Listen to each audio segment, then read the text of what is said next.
হ্যাঁ, খেয়ে ফেলো। আর এই ভাতগুলো এবার তুমি একটু নিজে নিজে খেয়ে ফেলো। আমার অফিস আছে, আমি একটু অফিসে যাচ্ছি, বুঝছো? আর এবার থেকে তোমার যখন যা লাগবে তুমি আমাকে বলবে, আমি তোমার মাঝে মাঝে এসেই খোঁজ নিয়ে যাব, ঠিক আছে? আচ্ছা তাহলে তুমি আর দেরি না করে এই ভাতগুলো এখনই খেয়ে ফেলো। ভাইয়া, আমার খুব ক্ষুধা লেগে গেছিল, আপনাকে অসংখ্য ধন্যবাদ। আরে ধন্যবাদ লাগবে না, তুমি আমার ছোট ভাইয়ের মতো, তোমার কিছু লাগলে আমাকে বলবা। আচ্ছা ভাইয়া, ঠিক আছে। হ্যাঁ, খাওয়া শুরু করো তাহলে।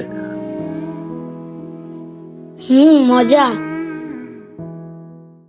ঠিক আছে ভাইয়া, তাহলে তুমি খাও, আমি এখন গেলাম, আমার একটু অফিসে যেতে হবে। আচ্ছা ভাইয়া, ঠিক আছে। ঠিক এমনই ভাবে আমাদের সমাজে আমাদের আশেপাশেই এমনই অনেক অসহায় বাচ্চারা আছে যারা তাদের পরিবারের অভাবের ফলে ঠিকমতো লেখাপড়া করতে পারে না এবং পরিবারের আর্থিক অবস্থা সচ্ছল করতে তাদেরকে অল্প বয়সে কর্মক্ষেত্রে নামতে হয়। আর এই সুযোগকে কাজে লাগিয়ে কিছু অসৎ ব্যবসায়ীরা এই বাচ্চাদের দিয়ে অতিরিক্ত কাজ করিয়ে থাকে, যার ফলে এই বাচ্চাদের অনেক মানসিক এবং শারীরিক ক্ষতি হয়ে থাকে। জন্য আসুন আমরা সবাই সচেতন হই যাতে এই বাচ্চাদের উপরে